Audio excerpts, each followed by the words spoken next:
101. Can we have a roll call, please? Let's see. Student trustee Schuler. Here. Student trustee Sardo. Yeah. Student trustee Perez. And student trustee Sang. Here. And trustee Tejada. Here. Trustee Lee. Here. Trustee Walker. Here. Vice President Gallegos. And President Slagedy. Present, thank you. Moving on to approval of the agenda. Superintendent Presta, I didn't mean this agenda before we approve. There is one change. We're going to pull item 17B3, which is resolution 2023-2024-10. With that change, can I get a motion to approve the agenda? So moved. Second. All those in favor, say aye. Aye. Thank you. Next. I'm going to report out on closed session. During sort of closed session, the board took action and approved the comprehensive school safety plans. And that was all the action that we took. Now turning it over to, or going over to recognitions and commendations. We move back up to the approval of the minutes on item 9. I'm so sorry. I know I was doing something wrong. Thank you so much. Can I get approval of the minutes for the meeting on January 30th? So moved. Second. All those in favor say aye. Aye. Thank you. I was like, I feel like Yeah. I skipped something. We're good and now. that's what was throwing me off. Okay, now we're moving to recommendations and recognitions. And we are starting with our February student of the month. Turning it over to, to our principal of Terra Nova, Megan Carey. Thank you. Okay. So with great pleasure, Terra Nova High School honors Malika McLean as the February 2024 Student of the Month for the Jefferson Union High School District. Malika embodies not just academic excellence, but also compassion, empathy, and a dedication to the betterment of her communities at Terra Nova and beyond. Malika is not only a scholar with an impressive resume of personal accomplishments, but she is also a beacon of light radiating kindness. She is a top student in the class of 2024 and has consistently demonstrated an exemplary academic performance across all of our AP courses. Her remarkable work ethic, a thirst for knowledge, coupled with her innate curiosity, sets Malika apart as a standout student. As we often say, leadership is defined not only by one's title or position, but by their ability to inspire, empower, and guide others towards common objectives. A true leader is someone who not only excels in their own endeavors, but also uplifts those around them, who fosters a sense of unity and a purpose within their community. And this is Malika. From her initial steps as our freshman class president, over Zoom nonetheless, to her current leadership roles as ASB president and editor-in-chief of the school newspaper, Malika has blossomed into a shining example of leadership. She has consistently demonstrated a remarkable ability to inspire and guide her peers. She's the first to not only notice problems, but to propose solutions. She leads with integrity and intention. She is demanding but kind, tall and humble. And I personally vividly recall a pivotal moment this school year during the planning of a school rally when I witnessed Malika's unwavering resolve in the face of a crisis. With unforeseen challenges threatening to derail ASB's efforts, Malika remained composed and focused. She adeptly juggled multiple tasks while also ensuring the concerns and needs of her fellow students were heard and taken into consideration. She was resilient, empathetic, and inclusive.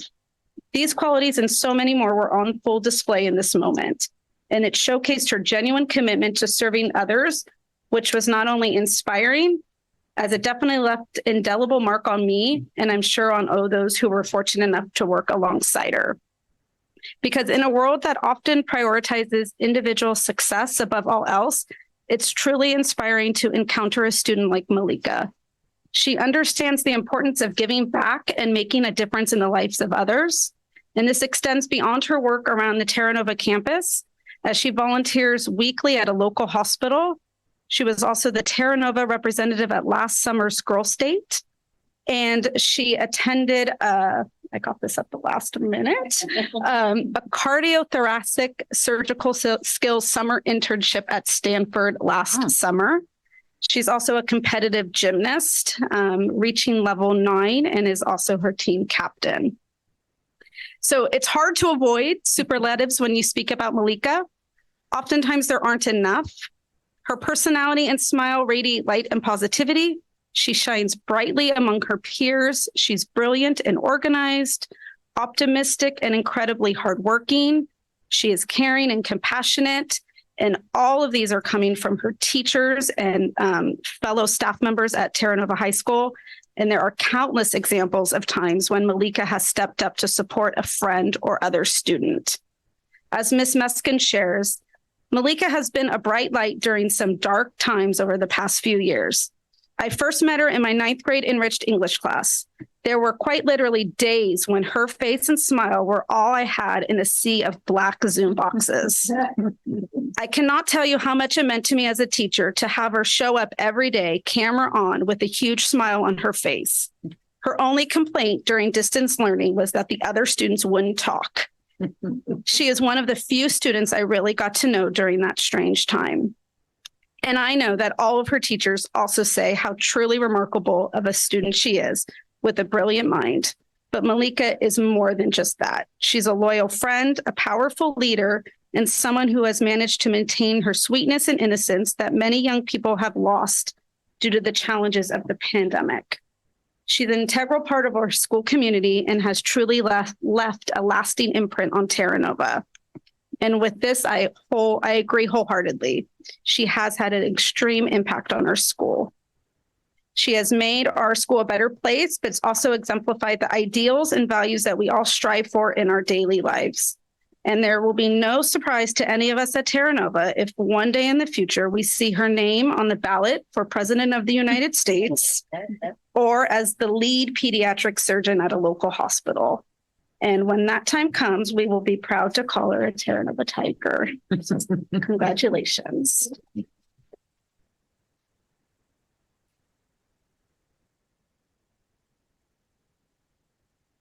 Okay, so I'm going to open it up at this time for any board comments.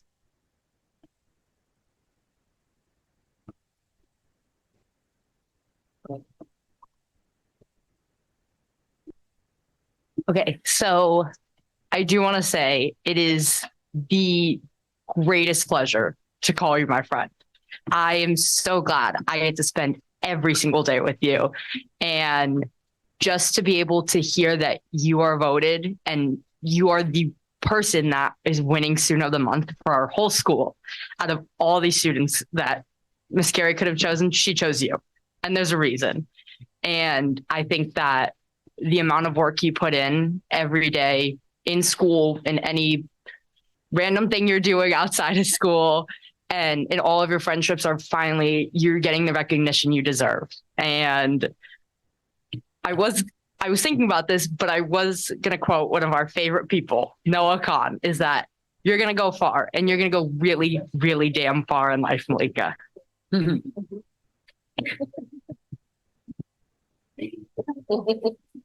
Any other student trustees?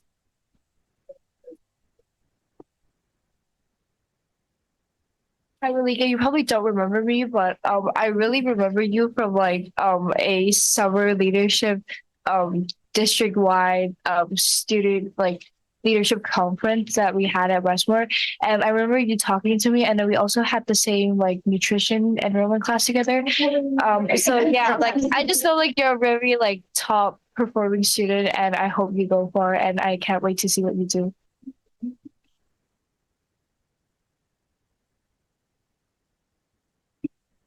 Hi, Malika. So I'm really proud that you're one of our students in this district. I mean, you really exemplify what we want in all of our students here in our community.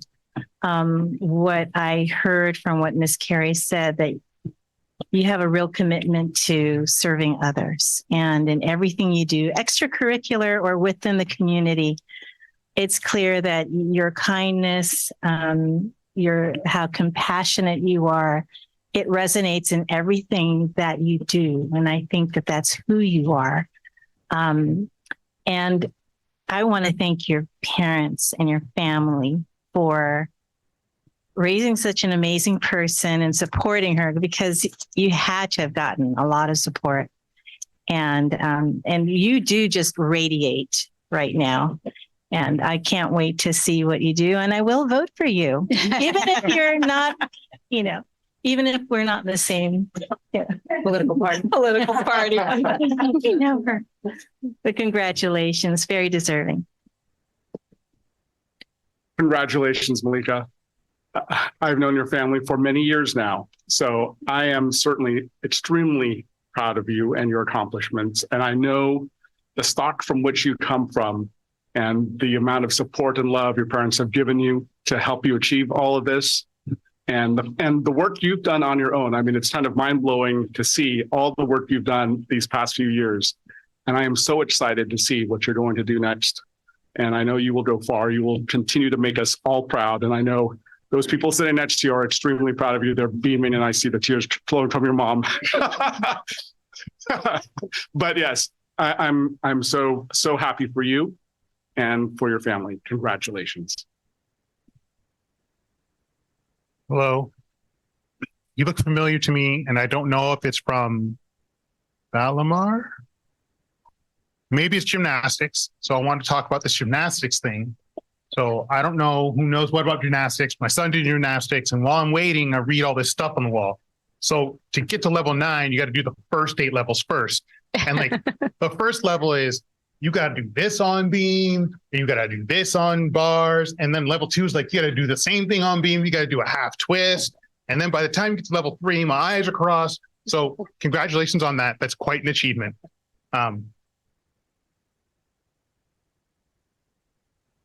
It's very impressive to hear everything that you've done. I encourage you to keep pushing, but to also enjoy the journey. I think sometimes some of us miss that. Rosie says she wants to vote for you, and just a couple of years you can run for my spot. And I'll be happy to support you. Keep us posted. Maybe not me, maybe Mrs. Carey, maybe someone else on the board, about what you're doing and how it's going. So congratulations. I will just echo what my colleagues have said. I was very impressed reading your bio. We get to meet a lot of our students briefly in these meetings. And so we're just getting a little flash of who you are and what you've accomplished. But I mean, one of the superlatives that weren't in there and sometimes aren't attributed to women was just fierceness. Mm-hmm. Like your fierce determination to just push forward, regardless of what it's in front of you. And so I know a lot of time, especially towards women, those type of attributes are seen as negative, but I hope you continue to do so no matter what anybody says to you. That you continue to just lead with your passion, with your empathy, and be courageous. So I'm always just amazed to see the things that I fail to see in our adult leaders show up all the time in our teenagers. So thank you so much. The things that keep me inspired and going. Thank you to your parents and everyone that came out to support you. And just like my colleagues, I'm very excited to see what you do in the future. Yeah. Thank you. Malika, I don't even know what to call out. I was sort of taken aback, actually, when I read this. What everybody says is true. Super impressive. I'm very proud of you. I know that your parents are very proud of you. Thoracic surgeon? Is that what you did? Thoracic surgery? That, I don't know why. That of everything was like, what? Super impressive. What jumped out to me too, and it's just evident by your whole aura sitting there, is that you are certainly strong and determined and smart. But what you radiate is a real aura of inclusivity and kindness. And that's what just stands out to me just being in the room with you. So thank you. You're a wonderful representative for Terra Nova. Thank you. So if we have time, if you wanted to address or make a statement, you can. No pressure. You don't have to. Yeah, you can just wrap up right so everyone can Come to hear the you in YouTube land. I like that. No pressure, but come on over here, use this microphone. I was joking on the way here that, oh, I had my speech prepared, but didn't know that was real. I just want to thank you all for all your words, especially Miss Carrie. That really means a lot to me. I really didn't expect this when I got called down to your office. I thought I was in trouble originally. So this is definitely a surprise, but a pleasant one. And I was so excited to text my family group chat. I think they were a little excited too. But yeah, so thank you for all of you for coming and supporting me and being here for me through everything. And I would not be here where I am today without you or without you, Miss Carrie. And I'm just so grateful for all the opportunities that I've had at Terra Nova and that I've been exposed to, all the people I've been able to meet, and the education I've gotten, and just the past 4 years at Terra Nova I've really loved, and I've taken away so many amazing things, and I hope to then use those things for my future, and I will absolutely come back and share those things with you. And yeah, so thank you so much. I really appreciate everything.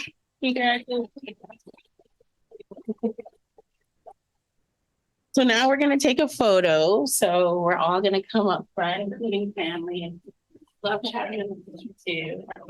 Yeah, last time you're a little confused about that. We didn't really say the whole time. And I got all those. Oh, yeah, that was very powerful. That was, Yeah, thank you. Like nobody can go Where are we going? Where is there a spotting on the center? We're gonna make it work wherever you guys stand. Wherever my Lincoln is listening. Yeah. We're all, you're in the yeah. And pressing. Then wrap around a little bit over here. There we go. You're connecting your daughter. Connecting your daughter. Yeah. I'll pull it right now. First full, right? For this. All right, there's one down in space. All right, everyone. All right.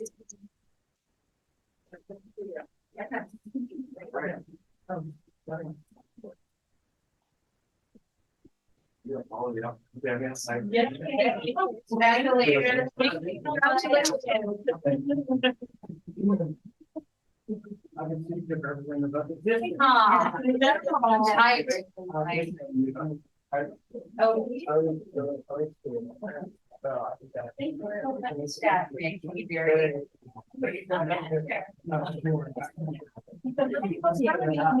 I'll set up. Yeah. If I can get it. I'm so glad you're here. Yeah, that's a lot. You want to use this one too? Oh, okay, okay. I usually never, I mean, sometimes that's, you know. But most of the time, it's different. Yeah.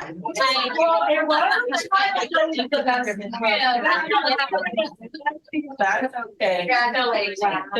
Thank you.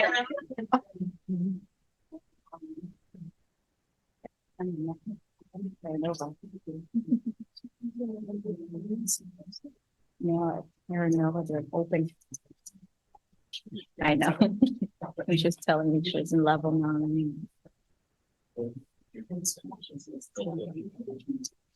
Okay.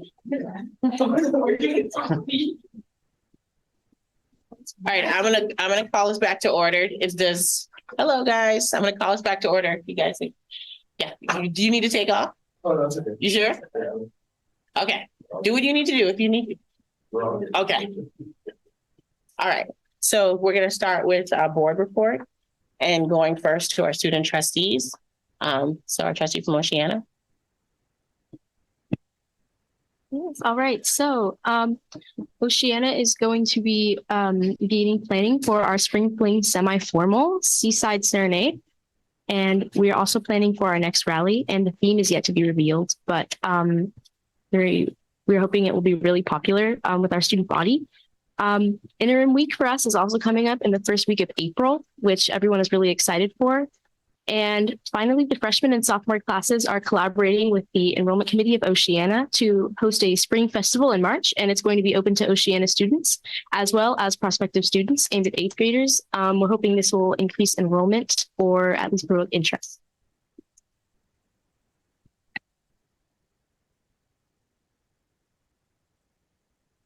And then at Terra Nova, we are currently working on our 4th Spirit Week, and our theme is Star Wars for this week. And we are collaborating with Cancer Kids First for a donation drive to the USF hospital for kids in the cancer ward. And then we're also currently working on our Special Olympics that will be happening at the end of April, which will include all of the Jefferson Union special ed programs and some surrounding middle schools. The class of 27 just also finished their candy grams for Valentine's Day, which are distributed tomorrow morning. And I believe that is it for right now. Thank you. So for Westmore, currently there's LPAC testing going on. Unfortunately, we had a power outage last week, so we only went to school for a day. But currently, Westmore is doing celebrations of Lunar New Year and Hearts. We're also celebrating Black History Month, and What Club, which is like an art club in our school, is doing Valentine's Day Grams. And then Winter Food Fair is going to be held at the end of the month. As for sports, tonight is senior night for basketball and cheer, and yesterday was soccer senior night. And I believe that 4 students are qualified in CCS and wrestling.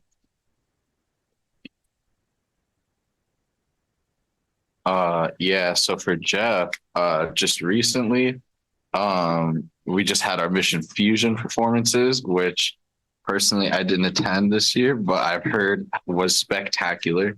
So there was that. And then coming up, baseball season is just around the corner. We got a blood drive coming up on March 4th. Grizzly Garage Band Club is passing out Valentine's grams tomorrow. We had our Foods Day a couple weeks ago, and yesterday it started. We're having a Mario Kart Wii tournament during lunch. So that's that. I'm gonna just end it on that. Wow, that's cool. I wonder if any teachers are signing up for that. Probably. Yeah, so I attended the Student Advisory Council meeting last night. It's always a good time to connect with our students and see what they're doing. I was able to go to Mission Fusion. It was spectacular. And 3 of our student trustees from Jefferson were in the production. And sorry, not you. Not this year, previous years, yeah. And so just congratulations to Ms. Mansell, Mr. Paniza, all of the students who worked so hard on this for months and months. And just really excited to have gone to this production. Yeah, I was able to attend student advisory last night. That was good, my second one, and I'm enjoying just sort of hearing the words that our students have to share and the work that they're doing. So excited to see what the your reports will look like in a few weeks for sure. So that's pretty much it. Otherwise, lots of other meetings I've been involved with.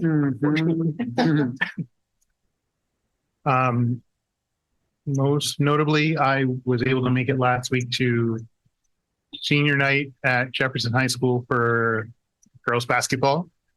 It's pretty exciting. And I think that Vice President Gallegos' cheering squad made up pretty much the Jefferson side of the fans. It was pretty cool to see them as that one in. That same night, I also attended mock trial and saw Oceana compete and advance to the semifinals, which are tonight. That's it. Thank you. I also attended Mission Fusion, which was fantastic. And again, congratulations to the entire team. I know a lot of work and effort goes into the production of that show. And then personally, I would like to say congratulations to Mary Beer, who received the 2024 George, I think, Seymour Hall of Fame Award, due to work that she's done helping with addiction recovery. And anybody that knows Mary, she's just one of the greatest human beings on the face of the earth. I mean, just flat out. And so I am glad that she is a member of the Daly City Youth Health Center. And I am very glad that she's been recognized for the work that she's done for us, as well as the work that she's been doing in this subject and this topic for years, outside and inside of the district. And then the other personal congratulations I want to give is to my other friend, Hector Camacho, who was honored and given the James Irvine Award in Sacramento yesterday for his work with Breach University, which members of our district are a part of. And that's a organization that is looking to help with the teacher pipeline issue and looking inside our schools. We have some of the most dedicated employees working inside of our schools. And some of the greatest connections with students are our paraprofessionals and other employees that are in the school district who have been here for a while, love us, love our students. And I'm so glad that this program has given them the opportunity to rise up to the place where I feel like they belong. So congratulations to both of them. All right. I'm going to list out some things because there's a lot of stuff that's been going on. So I too went to Mission Fusion and it was great as always. I really enjoyed it and I'm always really, really impressed with the talent. I want to say, I'm just impressed with how all of the students in the show are so, they're very present and free, and the dancing, it looks like they've all been taking professional dance lessons for their lives. And I think most of them didn't start until they got to high school. So it's really impressive. We had all the administrators in the district have been participating in a leadership series this year, focused on ethnic studies. So I'm proud of that and excited at the good work that we're doing. And we had one of our sessions last week. I also attended the Sunset Soiree at Skyline. And it was fun. A lot of local, it's put on by the Chamber of Commerce. And so it was a really nice event and a good opportunity to sort of mingle in the community. We had a school site board meeting last week at Oceana. So it's always good to talk with our teachers and staffs. We have ongoing work, Ms. Baca and I, along with the team, working with the National Equity Project. And we had a good meeting last week. And then I met with one of the National Equity Project leaders today as well. So a lot of good work there. And then I wasn't there, but on Saturday, future grads did a personal narrative writing whole day at Skyline College, which really gives students the opportunity to spend a lot of time on their personal narrative, which is a key aspect of getting into college. So just want to give future grads a plug. So lots of good things happening in our district. Thank you. Thank you. Now, I don't know if anyone has any report out of their subcommittees. Nope. Okay. Turning it over to our union. President Casey from 1481. Good evening. Thank you. I just want to remind everyone that we're in negotiations and to wear their union t-shirts on Wednesdays or any other day, just to show support for the staff. Again, we are negotiating 5 contracts, so almost all of the staff is involved in this. I've gone to a few of the items mentioned, the soiree with Ms. Presta and Mission Fusion, and I'm so proud of our students and our staff. And I'm also proud of some things coming up in CFT. So we have a special education summit that is during break. So I will not be attending that, but we do have a special education teacher that will be attending, someone who hasn't been involved. And I'm very excited to have a new person get involved in the union work that we do. And in March, we have a leadership summit from CFT, and we have 2 teachers that are going to go to that. So it's very exciting to see people get involved, and I really appreciate it. So we've expanded our negotiations team to get more people involved, and it seems like that's helping people see what we do as a union. So thank you. Thank you. So the next item on our agenda is approval of consent. Unless there's any objection, can I get a motion to approve consent? So moved. Second. All those in favor say aye. Aye. All right, and now it's going in. We're going to move on to, that takes a little while as well. Do we have any public comments? No, we don't have any cards. Great. Okay. Thank you. Moving on to discussion items. Our first item up is education services, our English language development program updates. And that is, who am I turning over to? Oh yeah, turning that over to Deputy Superintendent Baca.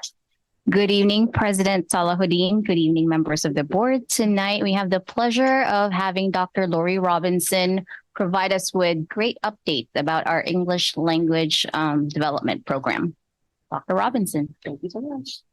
Hello. This is my first time with these microphones. Is this on? Just already? Okay, thank you. We want to get started, and that would be embarrassing. So hello, yes, my name is Lori Robinson. I'm the Director of Curriculum Instruction and Accountability here at the district, which really means one of the areas that I oversee is the program for students learning English, or you may know it better as like English language development. Statewide, they're called English learners, immigrant students that are new to the country. And so I'm going to give you some demographic information, some, highlights of some goals and some accomplishments. But really what I'm the most excited about talking about tonight is a sort of proposed bridge program. And so that's where we're going to spend the bulk of our time. I am in control. So yes, that's what I just went over. I should have had that slide up. So first, I always just kind of like to give you an update about our demographics, like what the English learner population looks like currently. This chart rarely changes, but I like to include it in this yearly update because I think it tells an important story about our districts. These are the classifications of how students are broken down in terms of their language ability. When parents come in and register, they take a home language survey. And if there's a language other than English answered for any one of those survey questions, they're assessed. And if they are determined by this assessment to be fluent in English, ready to go, they're that IFEP, that's initially fluent English proficient. If it seems like they still need some support in developing their English skills, they're EL, English learner. And then they are an English learner until they can reclassify, meet some criteria, including testing, in order to say, now you're fluent English proficient.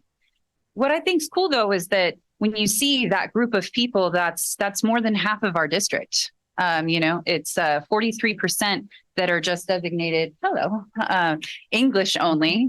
This is my co-presenter. Wait, come on up. She's late. We're not going to rub that in her face. Too much. Hey, it is 7:30. It's 7:35. But what I love is that means like more than half of our district students have lives touched by other languages in some shape or form. I live in a bilingual household myself. I value what other languages, bring to experiences and things we can share. So that's why I always like to bring that slide to your attention. This is another slide that I always find interesting. We've had some real changes this year in terms of where students are coming in from. This is just data from fall semester. So that doesn't include the 20 some students that have come in since the start of spring. A lot of this is our countries that we typically see, the Philippines, Guatemala, Nicaragua, Brazil, Yemen, but we've got some new ones. Venezuela, a lot of students now we're getting from Venezuela, kind of cool. And a little less from El Salvador. Very interesting, some singleton countries too. Like we have one of the first Cuban students that I think that we've ever received. Also, I practice saying this, but Turkey, is encouraging people to actually say their country the right way. And I think it's Turkiya. Turkey is how, you say it now. We have a student from Turkiya. It's just interesting to get to talk to different people with different experiences, different cultures, all of that. So it's been neat. Speaking of the increased number of students, this was again just comparing fall of this last year to fall of the year prior. And you can see we had 17 students more tested. And actually, since we've already had 20 come in just since the beginning of the year, we've already at this point today tested more students than we did all of last year. So our numbers are increasing, which I think is great. It's really hard to tell though and predict. And so it does put strain on some of our classes. And I just really want to acknowledge our wonderful ELD teachers that are throughout the district. Especially, I want to shout out Lori Collins at Westmore High School. She had to take on an extra ELD1 class this last semester and actually dropped like the TOSA position that she does. Oh, that's not my presentation. Uh-oh, as my son would say. Anyway, thank you, Jake. And to accommodate for that extra, amount of students. And I just really appreciate that because it's so hard. My crystal ball, it's just not very good. I need a better one to find these trends. But as you can see, more students are coming and overall that's a net positive. So this is one of the things that I am really excited to brag on because see that green indicator? It's our only one in the district. Yeah. And it's for, our English learner program. And I don't mean to, trash on the other indicators, but it's exciting to be this lone little green one. And also I'm going to say this, I'm not going to name district names, but we may be the only green one in that indicator around the area. And so let me talk about what that actually means. What that means is, when students come in and they take that test initially, they also have to take one every year. But it is for good reason. We're supposed to make sure they're making progress because so much of our instruction is in English. We want to make sure that we're giving folks the tools to be able to do well on that. And so we want to see that they're making progress. And so when they take this test, it's graded in 4 levels. And obviously, it would be very hard if you only have 4 levels to go from a 1 to a 2 or a 2 to a 3. So the state helps us a little bit, even though it makes it much more complicated, by kind of dividing up those levels. So they're saying, okay, we want to see that when a student comes in, if they were a 1 year, maybe then they at least make it to be a low 2, or they go from a low 2 to a high 2. And so as they go along, they measure it based on that. And then they look, okay, so what percentage then of those students are at least going up 1 level? Because we want to see students at least going up 1 level, ideally, because this is a yearly exam over the course of a year. They also look, and so that's that purple percentage. And this is for the district. And the first column is for what we did last year, 2022. And then the next column, 2023. So comparing 1 year to the other, we're always a year behind in terms of data because of how it's reported out. And so the teal number is students that at least stayed the same. They didn't go down. And then hot pink is going down. So hot pink, hot mess. Don't want to have that number be high. So you'll see that in 2023, we did pretty well. We shrunk the numbers that are good to shrink by a little bit there with the 16%, 35%, and really increased then students that are at least making we almost got to the halfway point district wide of students that are making at least one level increase. But with that, I do have to shout out one school, not to make them seem like they're all special and have it go to their head, but it's because they did something different that I just want to note that we're going to be doing at the rest of the district schools. We're doing currently, it is LPAC season again. And that is Jefferson High School. When you see what they were able to do, that's their 2022 compared to their 2023. They went from 36.4% of students that were making one level to 52.7. I mean, that's over half of the students going up a level, and that's a huge percentage jump there. And really what happened, and I can have Lisa kind of speak to this. She's the TOSA, the teacher on special assignment that works specifically with this population and with the English language development teachers, is that we changed the testing environment. And it sounds so simple, but these tests have a lot of pressure to test all the students and to meet the participation rate. So previously, when we tested students, we were kind of like, good, you're here, take the test and take as much of the test as you can so that we can get you to count. But that's, I mean, I'm looking at a bunch of students right now where I know if you've ever taken a multiple choice state test, you know, after you've read like the third passage and your fourth multiple choice question, you are over it. And so we've planned these tests now to break them up a little bit more so that students are just seeing little chunks at a time so that their testing endurance sort of like is able to stay up, and also making sure they're in testing environments where they know the person they're taking the test with, like it's a familiar adult, like teacher. I have 2 testing assistants up at the district office who are lovely, nice people, but they're strangers to most of the students at our school site. And so I do think that that can impact how much people take seriously the testing environment. And so we tried that out at Jefferson last year, and I think we can see it had a good impact. So it was a little bit of an extra ask at Terra Nova and Oceana, because I usually predominantly use the district office folks at those sites. But they're taking it on this year, and I'm hoping to see everybody come up with that huge jump. Anything that you want to add to that? Yeah.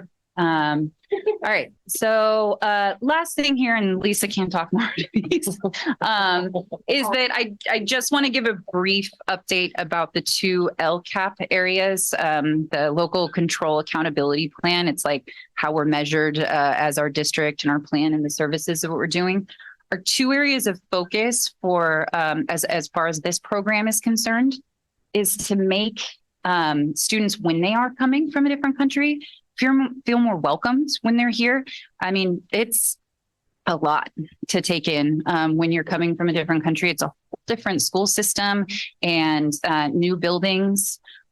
So we really wanted to focus on making them feel welcome. And I just want to say Jefferson High School and Westmore High School have done incredible things. They have, including shadowing. I'll have Lisa speak to it more in a second.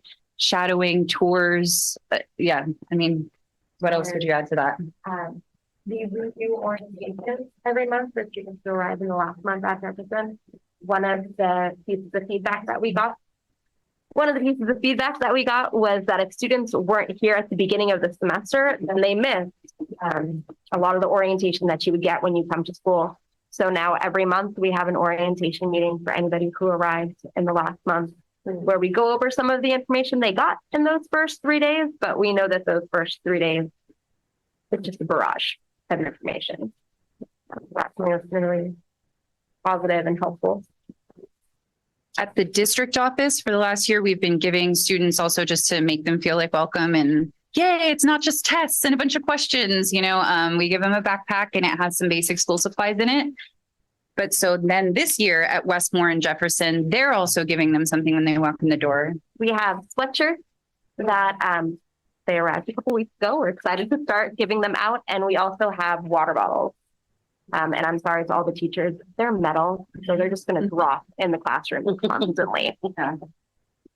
Loud, but community building. And with that, to measure our progress with this, we do a survey with the families after they finish a part of the process. And the DO is continuing to do that to good feedback. And I'm hoping to get it started at the school sites so that they can get feedback on their part of the process from families too. I'm going to be very brief about the college and career indicator. This one was kind of on hold. They're not giving like a dashboard indicator in the same way of like red, green, orange. They're doing still high, medium, low. So there's going to be a lot more updates in 24, 25. But there are some good changes on the horizon that I think are just worth noting.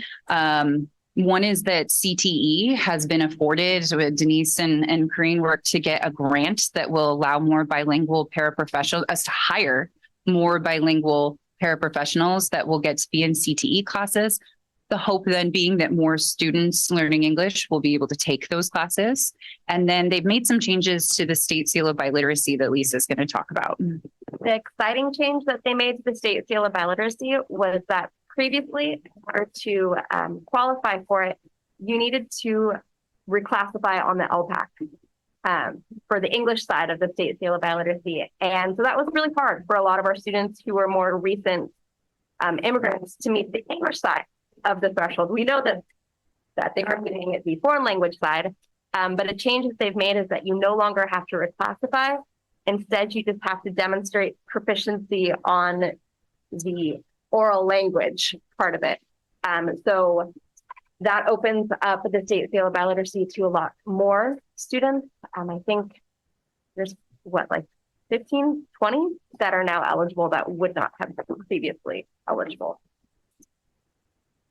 Yeah, it was really frustrating before that it seemed kind of tipped in the scale of favor of like somebody who had learned English all their life and then learned a second language than somebody who had, a language other than English who was learning English. So those are all, I mentioned that under the college and career indicator because students get there's a big list of things that they can get to fulfill to demonstrate that they're college and career ready and completing CTE pathways and state seal of biliteracy are two ways to do that. So that there's going to be increased access is a good thing. It should mean that more students learning English are identified as college and career ready.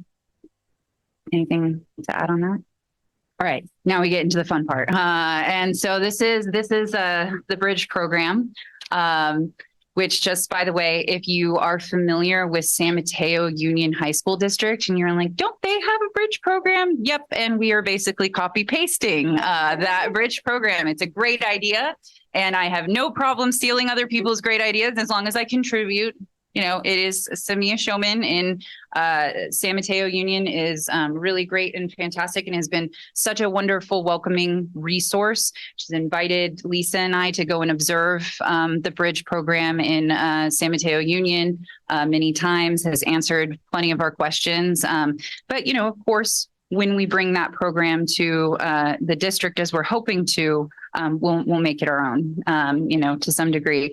And so to tell you about Bridge, I'm hoping to tell you through a story of a student that would really, I think, benefit from Bridge. So I'm going to tell you about Ernesto, not his real name. Ernesto is a pseudonym because I don't think he would necessarily want all of his information like this on blast. But his background came from Guatemala on a bus, took him about 2 weeks. It started in the end of September, and I think he eventually got to Texas from Guatemala, which if you look at on a map later, think about taking a bus from essentially the equator almost to Texas. Took 2 weeks. And he ended up then in a center in Texas for about 17 days. He reports that while he was there, they do attend classes while they're at the kind of holding center. waiting, and that he also would help other, people his age there feel more comfortable, because a lot of them are scared and unsure of, what's next. He is here instead of in Guatemala, where a lot of his family still resides, because he wants to finish school here in the hopes of getting a good paying job and sending money back home to mom. That's a big motivating factor for him. Just personally, he reports that he loves playing guitar, bass, and piano. I'm impressed. I don't play any of those. And that he has specific goals to go to college. He specifically says he wants to work in tech. I'm like, do you just want to work in tech because you think that that's a high paying job? Because he was definitely like very focused on that, but he wants to also continue education, which makes his circumstances really frustrating. This is one of those ones where you get his intake information at registration. And when I'm reviewing it, it starts to slowly sort of crack your heart, because he reports all of these things. He's been through all of this just to get here. I mean, by the time his registration information was in front of me, it was December 1st. He left Guatemala in September. So you think about everything he's been through. And so he brings us a transcript, and, he turns 18 July 1st. So he should, he's going in as a 12th grader. And since I'm reviewing this in December, he really isn't starting until the second semester.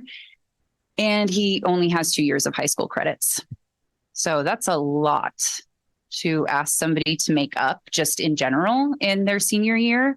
On top of that, when we did the language assessment, he tested in at a very low level of English, like almost at our lowest level. He has very little experience with the English language, especially in an academic setting.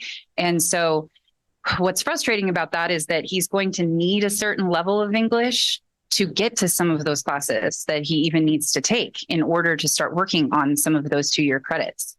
So, for example, even though he qualifies for something called the California minimum graduation requirements, which has a few less classes, he still needs 2 years of English classes, 1 year of a math, biology, which even if you grew up speaking English is like a foreign language at times, U.S. history, government, and econ.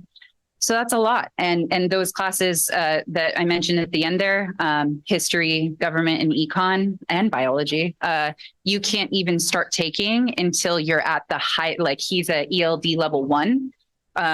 You can't start taking those classes until you're at ELD level 2. So it's not just the time limit, but it's, kind of the circumstances of he'll be in just a lot of elective classes that he doesn't necessarily really need.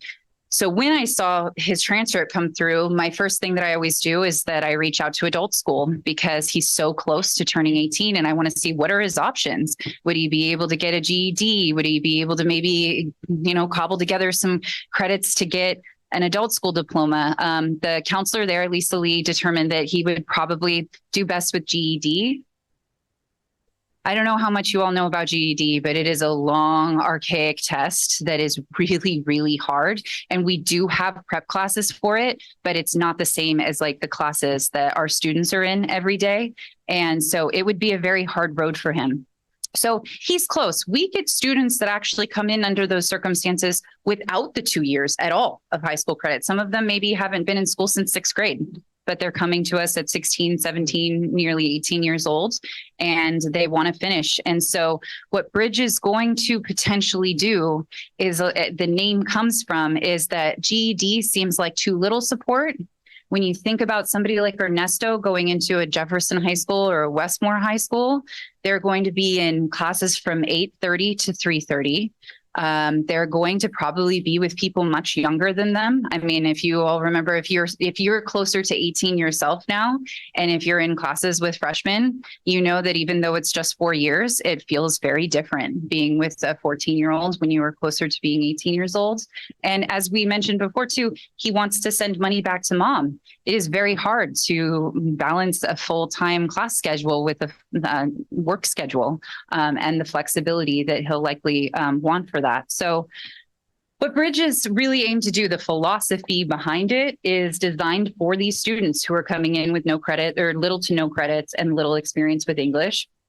It's designed to meet their needs specifically by having flexible structures And also, I mean, he touches on it very briefly in his intake interview, but, he spent time in that center in Texas. But some of these students, I mean, they're not leaving their countries for the best of reasons, or they have some experiences along the way before they arrive at the United States. And so we also want to make sure we're embedding wellness and community by design. I want to be clear that we are not like putting these students somewhere because their situations are difficult. We are instead designing something for their needs because we want to give them the best possible pathway. And so this is just a little, do you want to speak to this, like of what it can look like a little bit practically? Sure. So we know that when students come, one of the most common classes that they need are English and history, because even if they're coming with transcripts from another country, no country is going to give us classes that we can validate for U.S. history and American government. So our program would have 2 teachers, ideally to start, an English teacher and a history teacher, so that we can start to get students closer to those graduation requirements, which will also transfer to adult school if that ends up being their path. For the other classes like math and like science, we thought that those might be easier to access through classes like APEX that they could do in the afternoon. With support. With support, yeah. Yeah. Because APEX by itself. Right. Yeah. Yeah. APEX. Credit recovery online. Yeah. And online curriculum. So students would take 2 classes a day. Our day would start out with wellness because we want to ground students in why we're here and that community of it.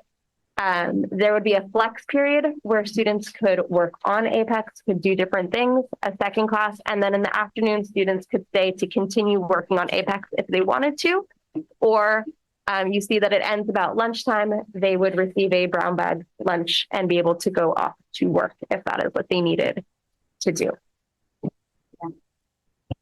And so this is actually going to be housed in the adult school building, but it'll be under Thornton's T names, conflating them, Thornton's school. And that's because Thornton's a continuation high school. And that's how we are able to have those instructional minutes as opposed to the instructional minutes that we would need at like a Jefferson or a Westmore, other schools.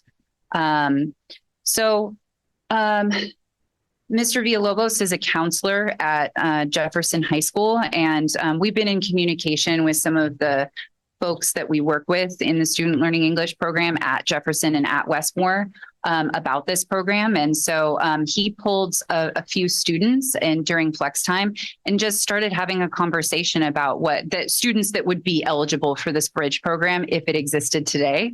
And these were some of the quotes.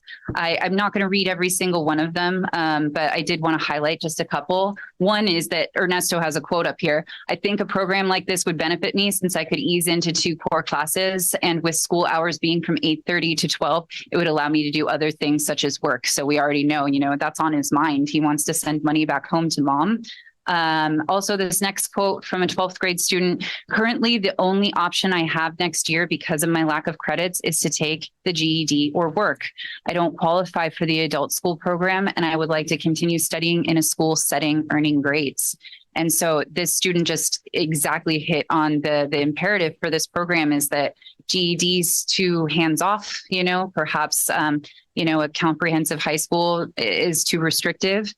So this really allows that flexibility. So this was invaluable to get some of this feedback that students seemed excited about it. I also just want to note that because the adult school campus is just kind of down the hill from Westmore, we're hoping that these students will still be able to participate in extracurriculars at Westmore if they would like to, like, their sports programs, things like that. So how would this particularly help Ernesto? It's going to follow I think this is funny, a 2x4 schedule, but it's, 2 classes and then in 4 quarters. So they could almost make up just with 2 classes, 2 years of classes. So similar to Jefferson's 4x4, 2 years of classes in a single year. So it's that accelerated program. He's not going to have to wait as long to take certain classes. He's also not going to have to be in all of those elective classes that he doesn't really need, just because he needs some somewhere to be while he's still developing his English skills. We would actually allow him accelerated access to the social science courses. You know, he wouldn't have to wait until he was an ELD 2 level student. The schedule provides a lot of flexibility for a student in his circumstances that wants to work. And really, I think it is important to highlight that embedded supports beyond academics, that even when we were talking, Lisa and I, about that flex time, I know that flex time at some of your school sites is used for primarily like catching up on work or academics. We're also hoping to have just like emotional support groups or other kinds of wellness activities happen during flex, to have just that, a lot of that embedded in. So yeah, I hope I didn't talk too fast, but that is kind of what we're excited to share. And now we can kind of take questions. Thank you so much for opening up for questions, comments.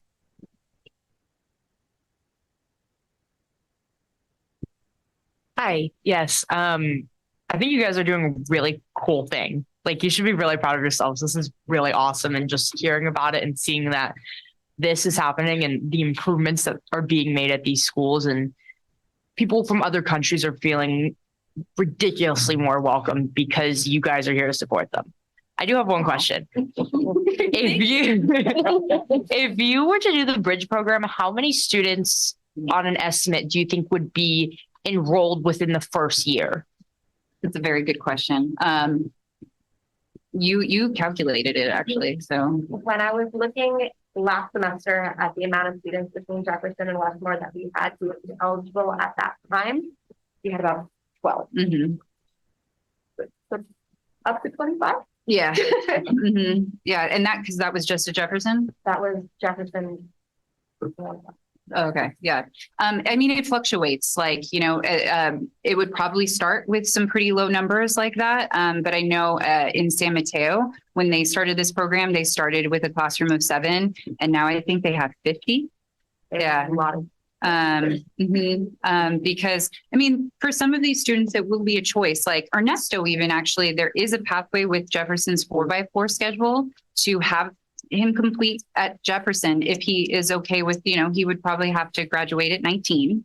And for some students, that's just fine. Other students are like, "Ooh, no," you know, or they say, we see a lot of the time students that like, yeah, when they're 17 and a half are like, yeah, I can go till 19. And then it's just, it becomes harder as they go along. So, you know, there'll be some flexibility. We also don't have a really great program currently for like students who are in the situation of being recently immigrated, who like have children at home already or are expecting. And so this program with its flexibilities could also potentially help us with that. So that number would make the numbers fluctuate a little bit. Yes, go ahead. Hi, I really like this program, but I have 2 questions for you. So the first one is that, like with Ernesto's case, so if you refer back to the schedule, then like, is there going to be like any help for college and career exploration? Because there's only, I see like the schedule, there's enrollments. Yeah. So because we are that bridge to adult school, the counselor that we'll be working with initially is the adult school counselor. And she is really great with like college and career options and explorations. And so hopefully we would be able to utilize our flex time for that. But definitely, I think that is an important focus for them to have. It's certainly on a lot of their minds, is what they're doing after graduation, after hopefully getting that diploma. Did you say you had 2 questions? Yeah. Okay. My second one is like, you mentioned that like students would probably do less more activities if they were, if this program is held in the adult school. So like, since the schedules for Westmore and also the adult school differ, so then how are they supposed to participate? Yeah. So, I mean, it's not going to be every single student that will probably choose to do it, because they probably some of the students might choose to stay, because we will actually have teachers there until 3:30, because they can choose to stay to work on Apex or to work on various other things. And so they may choose then to stay and then go to extracurriculars, or they might go home or go to, fulfill other life obligations. Some of, the students, and I know a lot of students have like younger siblings that they might have to take care of, and then they'd be able to come back. Thank you. Yeah. So when students complete your program, do they get a diploma from your area, or do they get it as like a continuation of the high school that they initially enrolled in? Yeah, that's a really good question. The pathway is going to actually be quite different, or it's going to be a case by case basis, because some of them will not be eligible for any graduation from they'll have to go to adult school to get the adult school diploma, and then that diploma would come from adult school. In the cases of students that were able to graduate with the CA minimum, they would have a Thornton High School graduation, because that's where this school is going to be housed under, is Thornton. So not the homeschool necessarily that they came from. And then some of them might still end up having to go the GED route. When I spoke of the students who come in with absolutely no credits, and depending on how old they are, their life circumstances, but the hope is that they would still participate in Bridge to build up their English skills and just overall confidence in, some school-based topics, so that they would be able to feel a little bit more confident going into the GED program. Yes, go ahead. I really like the program that you guys are doing. I was just wondering if you happen to know how many other districts in the local area are implementing programs like these. And I was also wondering if you were planning on collaborating with any of them to sort of spread this kind of program around. Yeah. So already we're working with San Mateo Union because we're copying them. and then Sequoia Union came to us and we're like, hey, we heard you're copying San Mateo. Can we copy the copy? And we said, and so we met with them and we talked about what we're doing, and they shared what they're doing. And then Sammy's told me before, she's works in San Mateo. I think there's a school in the East Bay that she's collaborated with and done. So not on the peninsula, but somebody in the East Bay. So yeah, they are growing, and it is really great to have folks to collaborate with for a program like this. Any other questions? Go ahead, Trustee Tata. Thank you for all your hard work on this and for always making our new students feel welcome. A backpack may seem like a little thing, but it's really not. They take picking the colors very seriously. Oh, yes. I remember that. We have certain colors and some go very quickly, and, they contemplate it for a very long time. Yeah. Back in the 80s, my cousins came to live with us. They came from the Philippines, and there were 7 of them, school-age kids. And 3 of them enrolled at Jefferson at the same time, the same grade. They were all different ages. But it was even living in a house full of English speakers, it was a really hard transition for them. And for the little ones, learning vocabulary words that made no sense to them. Like my little cousin said, "What's a campfire?" And I explained to her, it's supposed to be a fun thing. And she didn't understand, because where she came from, they had dirt floors. They lived in a house with dirt floors. So she didn't understand why you would want to stay outdoors and have fun outside like that. So with the Bridge program, this is for next year. Now, you said that there are embedded supports, and does that include social workers, or is that separate? Yeah, I did forget to mention that by the way, we are, I worked with Vaca when I think it's Vaca. Sorry. I know she's just like, so iconic. She doesn't even need it's just Vaca. Looks like Cher. Exactly. Cher. Adele. Anyway, about, hey, how are we going to work this out and finance this? And she, in her infinite wisdom, found the Learning Recovery Grant. Wow. And then because you got to be creative. So that's coming out of the grant. Melissa Ambrose has promised me that if I get this off the ground, she will help to provide an intern to work in this program. So that's where we would start, at least. I think a lot of this, and partially why we're starting with the grant is that like we kind of have to see like what is the need, what ends up happening with a lot of that, because perhaps if we find a different need, we'll need Right. a different kinds of position, wellness, social worker. It's kind of up in the air right now. Yeah. Thank you. Yeah. Yeah. Go ahead, Dante, and then I'll turn it over. So I have more of like a concern. Okay. So I just want to ask, like, so after these students like graduate, will they have like extra support, like with like getting a job or like, applying for colleges and stuff and like getting like scholarships and all that? Cause like if they need to like, obviously, Ernesto's trying to send money to his family. Like, how is he going to be able to pay for college too? So like, will there be extra support for that?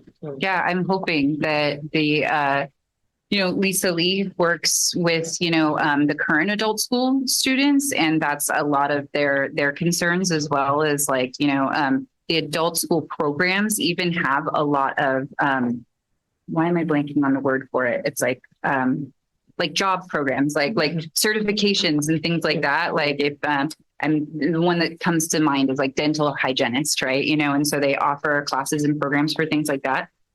So they have that. I know our district also has a lot of connections with Skyline College. And so hopefully there would be that partnership there, because they have a lot of resources there that I think, currently we underutilize actually. And that's a partnership that I think could be a lot better. Trustee Lee? Yeah, so great presentation all the way around. I want to take it back to the data. I mean, I'm just kudos actually for, seeing how Jeff improved year over year, and then being willing to do something different and rolling it out elsewhere. And that extends to all the other work you've mentioned. What I love is that our district's ethos of trying something different and being creative and being willing to fail is incredible. And I really appreciate the work you're doing to find creative solutions, whether it's coming up with something yourselves, or stealing from somebody else, which is what we should really be doing, replicating what's succeeding elsewhere. So thank you so much. This is really great to be able to take care of the students who really need the support. Yeah. And shout out to Lisa, as always. She really did a lot of that organization, a lot of that communication with the teachers to make that function. I mean, I take everything from her, even her kids' hand-me-downs, like I was so lucky that my kid was born 4 months after hers, and I can just be like, thank you. And at work I do the same thing, but also I want to acknowledge some of the VPs, Nicole Nozick at Oceana, Ame Seibel at Terra Nova, and then Tina Yee. Especially Tina Yee had to take it on with Lori Collins going back into the classrooms and not having that extra support. And last year it was Mr. Zhao. And so she kind of got like thrown LPAC, and she just dove right in and understood that need for like, okay, we've got to break it up this way. We've got to try these new things. And so I just really appreciate our vice principals really going in on that. Fantastic work. I thought you were signaling me that you wanted to talk. I wasn't sure. Not No? at all. Okay. I'm thrilled. Yeah. I'm very proud of you, but no, Yeah. I didn't have a specific. Go ahead. I see you waving over there. Make sure you know I was signaling. So many of my comments, I have no questions, or like Trustee Lee's. But I kind of want to point out that this is not just, education bridge. This is American dream stuff. And so congratulations on making that part of what we do. That's all. Yeah. No, thank you. Thank you. No, and then my comments are, a lot of my questions were asked by the student trustees. So thank you guys so much for asking very thoughtful questions. The only other question and slight comment I have is like, I'm very appreciative of Thornton and what they did to be encompassing of the high school experience. And so just getting some of that flavor in whatever this program is so that they do get some high school experience. And I don't know if we need to connect them with other schools so they can like go to a dance, go to prom, like all the stuff that is the fun part of being in high school. So I don't know if there's plans for that. If you have any comments on that. Yeah, no, I think that's really important because as I mentioned, like some of these students have either seen some things that like, you know, some other adults have never seen or been through. Some of them are already parents, you know, or going to be parents and things like that. So yeah, it is really important to me to be like, okay, I know they have all these pressures, you know, I know, Mr. Villalobos was talking to me about a student just the other day that like is facing maybe dropping out because she needs to increase her work order, hours for a 2-year-old.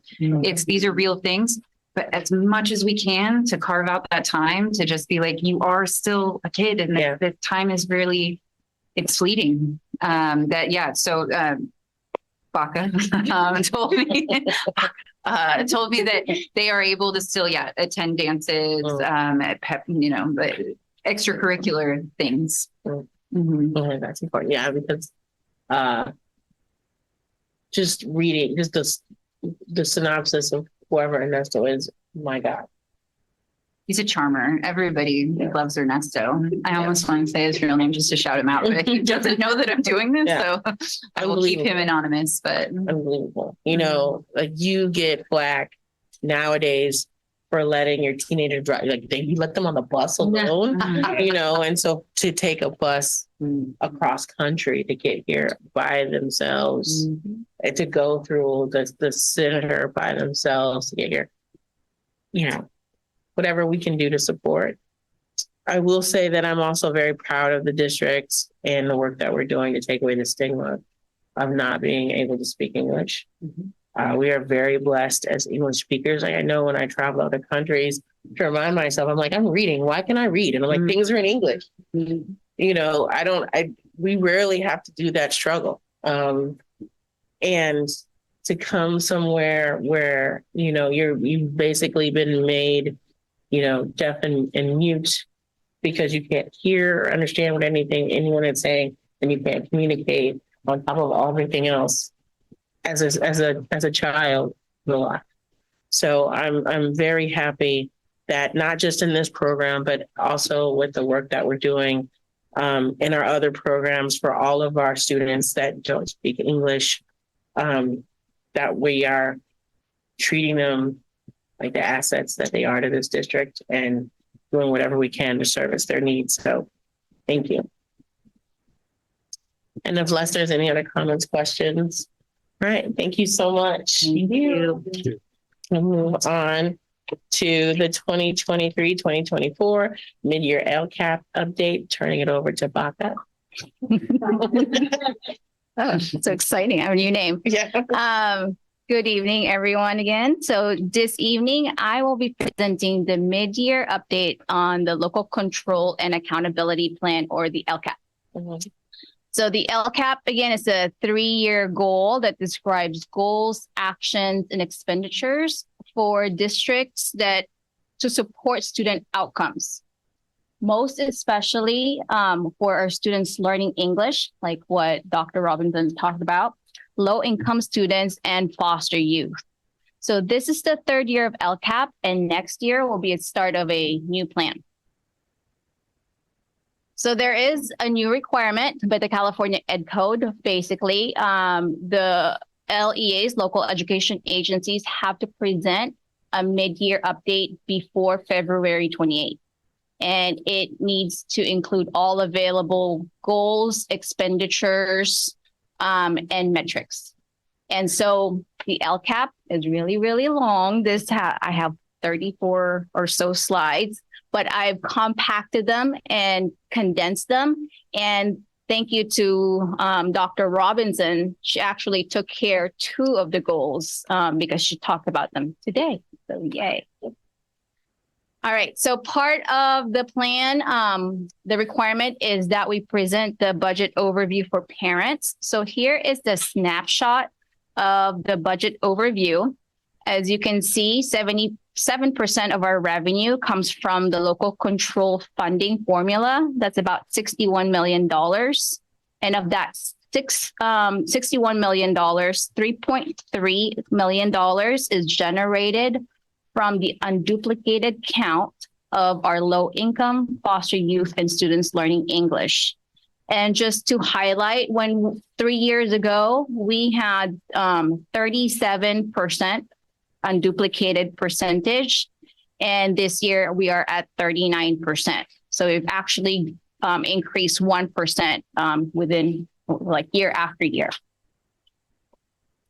So the first goal is about college and career readiness. And this is the goal with the most action. So please bear with me and feel free to ask clarifying questions.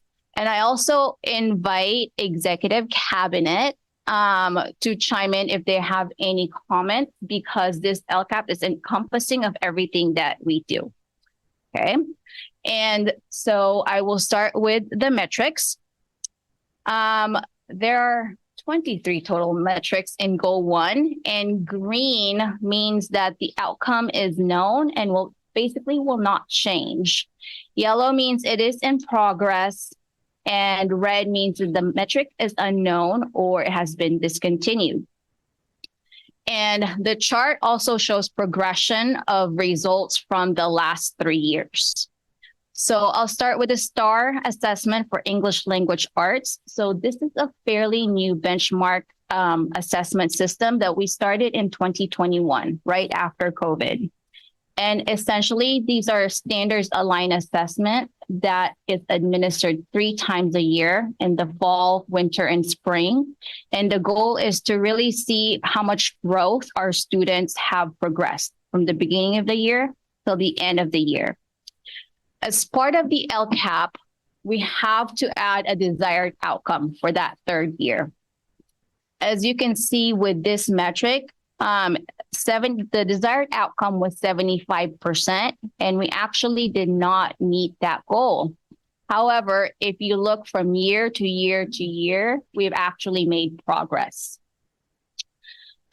This next 3 sets of metrics deals with the Special Education Accountability Program, and it is for the least restrictive environment. So it basically says that our students with disabilities have the right to be educated with their peers in a general education setting. And so the first metric is for the least restrictive environment, where the expectation is that at least 52% of the students are enrolled in a general education setting 80% of their day.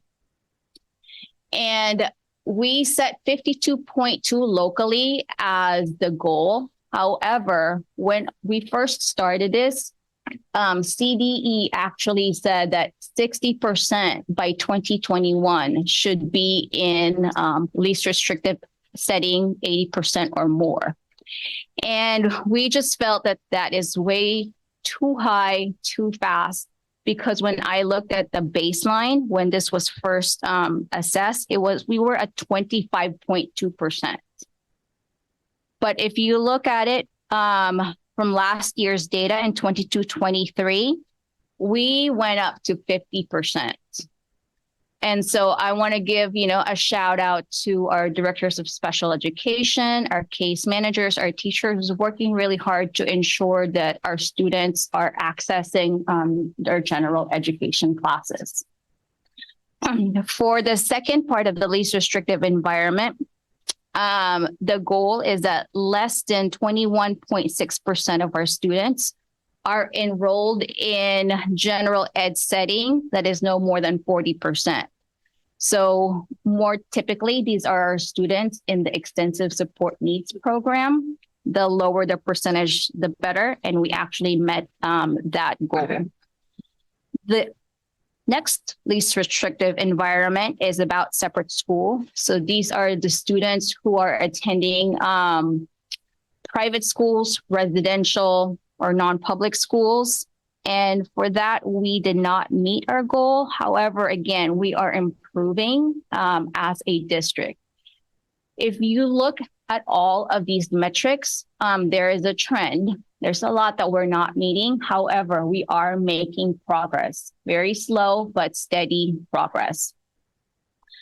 The next metric is the 4-year plan completion rate.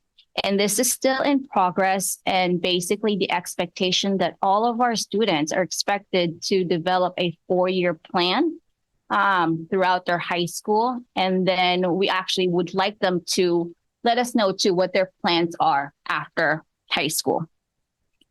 And finally, on this page is the advanced placement course access of grades 10 through 11. And this was put in there and specifically called out specific groups of students who have been underrepresented in advanced placement classes.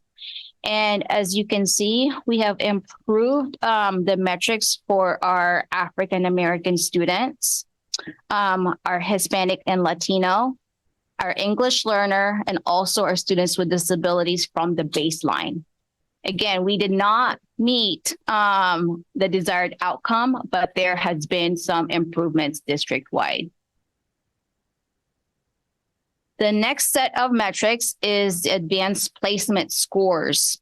And this is taken from the equity report by College Board.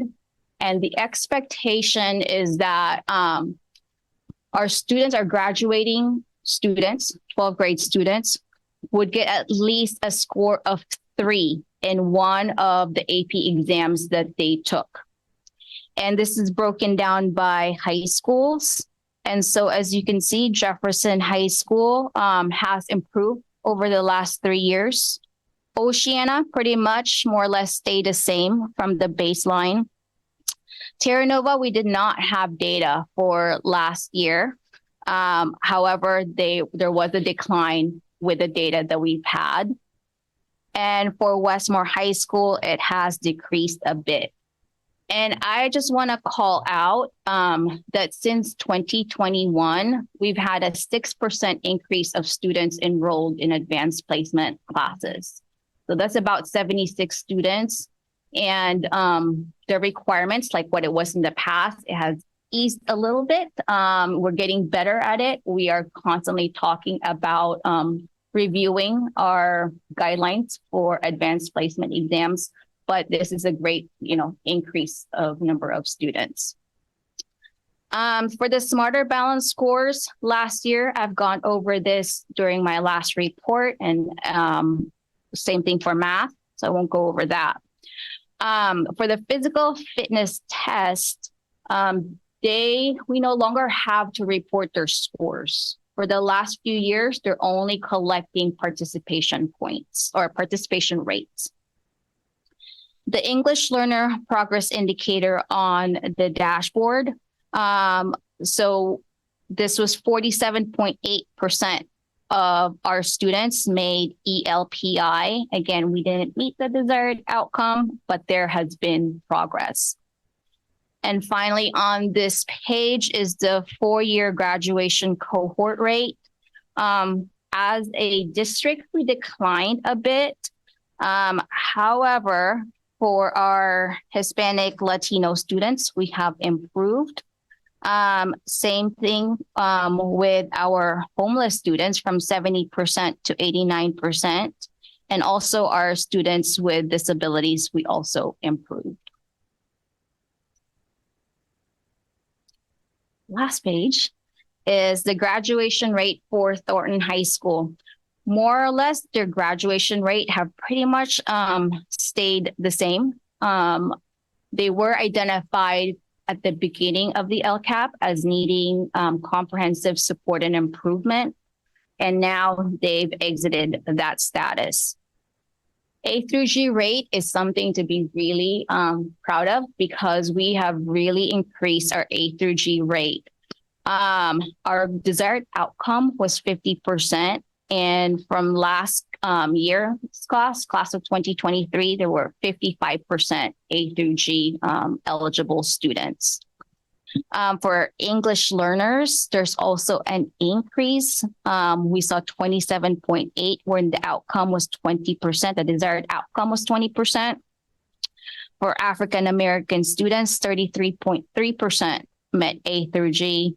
And our students with disabilities, also about 19% met A through G rate. For dual enrollment, another area that have expanded. As you can see, we were at 21.9% as the baseline, and last year, 31% have access to college courses, meaning that they're actually getting credits when they're actually getting college credits while they are in high school. Several of our career technical education classes are dual enrollment classes. So for instance, Ms. Manzel's dance production and dance composition, they are dual enrollment classes. The culinary program at Oceana High School, they're also dual enrollment classes. Okay. The state CTE pathway completion, same thing. We have expanded thanks to Ms. Shreve and her team.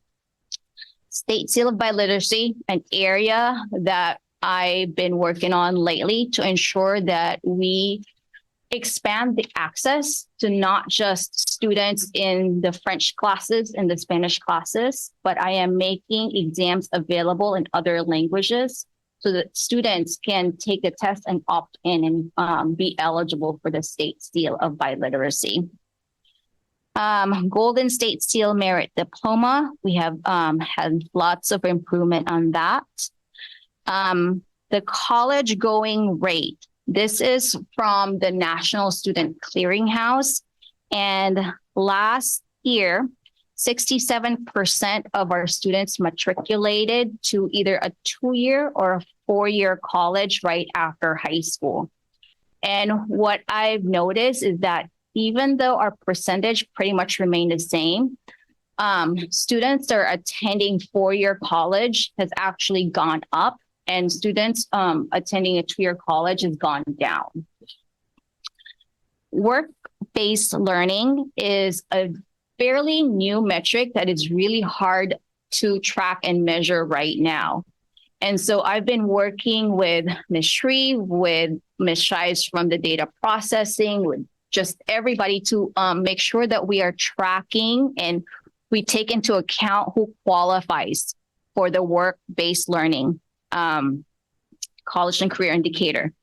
The other thing that I want to bring up that in the next, in the future board meeting, I will be bringing the work-based learning board policy to see if we can give credits for students who are enrolled in the work-based learning program. So if they are in internships, if they are in the bridge program and they are working, I would like to be able to give them credits towards graduation. So this is actually a common work in the San Mateo County area, and they're giving us the language and the proposal to make sure that we give credits for our students. And the next one is the college and career dashboard indicator. And the expectation is that we're at 50%.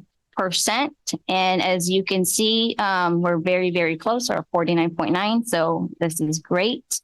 And the Renaissance math is very similar to the STAR ELA, but it's in the math portion, and we are not done at the end of the year. So this is still in progress. And finally, the FAFSA, or the California DREAM Act completion rate. And the expectation of the state is that 100% of our seniors fill out the FAFSA or the CATA. And last year, 70% of our students completed the FAFSA, which is actually, it may not seem high, but it was much higher than what it was before. So now those are the metrics, and we've achieved really great progress because of the actions and services that we've put in place. So for goal 1, if you actually look at the LCAP, there are 13 major actions that I grouped here. Within the 13 major actions, there are 103 strategies that I'm not going to go over. But if you would like to see what they are, actually link them on the first slide. There is a link at the bottom with like the full report with all of the actions and services. So the way I classify them is that whether we are making adequate progress or we've completed the action, those are all the way to the left-hand side. The middle one is gradual progress or inconsistent implementation. And finally, little to no progress or we've discontinued the action. So technology, instructional coaching program, constructing meaning, our college and career tools, our CTE program, ELD program, I feel like that has been really going strong and steady. And we have the right support and bandwidth, and we're just keeping it going. So we're doing really well in those areas. The middle section, however, we're making progress, but still inconsistent implementation. So I'm going to couple the curriculum alignment benchmark assessments with the professional learning communities, because those are all tied together where teachers are working together, looking at their units and making sure that students and our teachers know what the standards and skills are. So these are like the blue sheets that our principals have been talking about.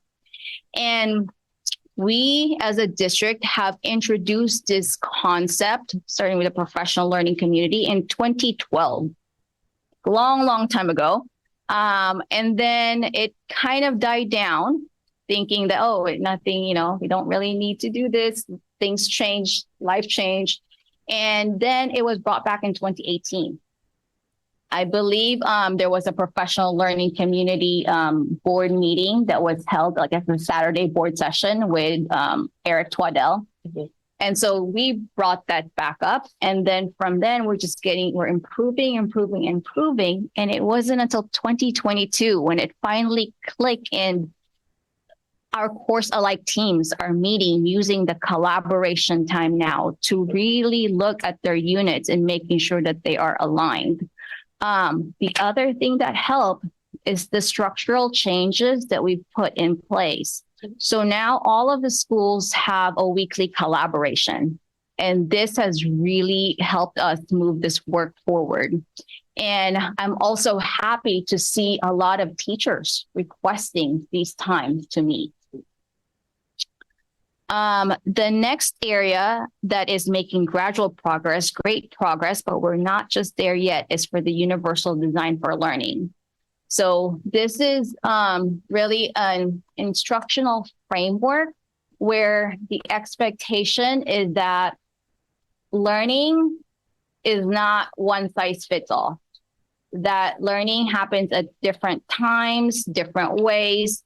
And so what we would like to do is make the classroom really more accessible by giving multiple ways in presenting materials, and also asking the students to present in different ways that they've demonstrated mastery in what they're learning.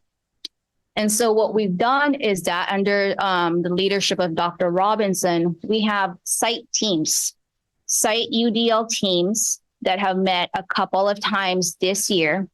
And part of what we've done is that we've done classroom walkthroughs. So they walked in their school site and visited classrooms, but they also swapped schools and observe teaching and learning in other school sites as well. The district team also went to all of the school sites to observe instruction happening in the classroom. Our goal is to see what are the needs for each of the school site in order for the whole school site to really know and understand what this framework is. Do you need, what type of professional learning do you need?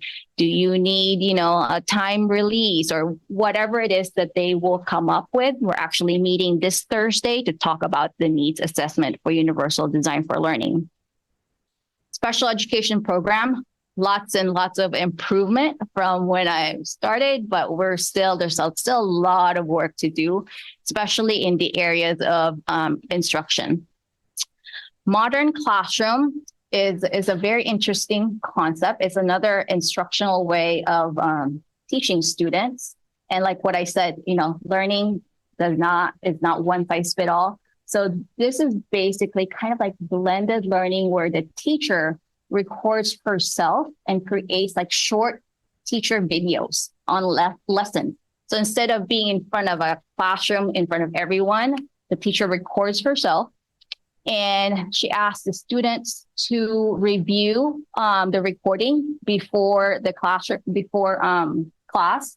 And the teacher would actually meet with smaller groups of students or individual students and teach them or reteach or advance them and move them forward, depending on where they are. They take little quizzes called mastery-based quizzes that if they master that unit, they can move on to the next lesson. And so there's a lot more like attention to really what the students need. So if they have learning gaps, that's what the teacher will address. And this is in the middle because it takes some time to get used to. It takes planning time. And so several teachers at Westmore High School are doing this right now. And it's, you know, I've heard many great things about it. And finally, Thornton High School, they've made progress, but one area that is an area of focus for them is attendance. When students show up, they are engaged, they love it, they feel like they belong. However, there's still a lot of students not coming to school, and we really need to figure out why. Lastly, the little to no progress is our student success team procedures. We've started meeting as a district, and people started getting sick. Things happen, just bandwidth capacity. We haven't had really a chance to meet again together and solidify this as a district. Each of the school site has a process, but what we would like to do is, again, develop a district-wide system. Here's the expenditure. And as you can see, we're a little off. And the difference is actually from Mr. Meyer's Wi-Fi refresh network that is going to be happening in the summer. Mm-hmm. That's why it's off right now, but it's not too bad. Mm-hmm. Goal 2. Well, before I go to goal 2, are any questions or comments? Any questions or comments on goal 1? Okay. All right. Goal 2 is about creating a safe and meaningful, supportive, and inclusive space for all students. Goal 2 metrics, right there, is a chronic absenteeism rate. So if we look at the baseline, this was pre-COVID, it was about 16% district-wide. We're not there yet. But if you look at the last 3 years, we are improving.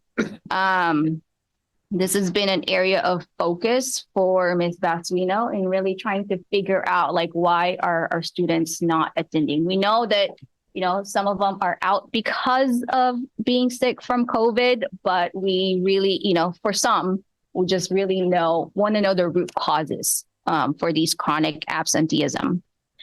Suspension rate, we're pretty much back to the same percentage as the pre-COVID percentage, about 3.8, 3.9. If you look at DataQuest, which is the CDE's website, it may seem like our suspension rate is not so much, but higher than the state and in San Mateo County. And that's because what they post there is grades K through 12.